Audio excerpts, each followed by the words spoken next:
عاقبت شوخی زیاد جنگ است، دشمنی و بدبینی است. شوخی زیاد چقدر دوستان جانی را از هم جدا کرد و با همدیگر دشمن ساخت.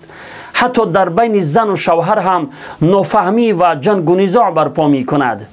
ما و شما این را بارها و بارها دیده ایم، ولی از آن عبرت نمی گیریم.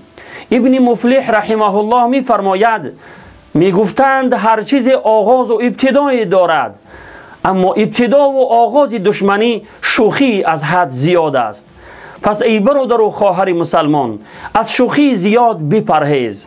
من نمیگویم شوخی و مزاح نکنید، زیرا از پیامبر خدا صلی الله علیه و سلم هم شوخی و مزاح ثابت است. شوخی کنید ولی از حد نگذارید. هر چیز یک حدود و اندازه خود را دارد. شوخی و مزاحی که به آبرو و عزت کسی میرسی، در بین مردم او را خجالت زده میکنی و میرنجانی، پرنک و پریکال گفته او را میترسانی و یا دیگر کارهای او را نواربرداری میکنی که خجالت زده میشود. مگر این را شما شوخی و مزاح مینامید؟ همه اینها حرام و ناجایز است.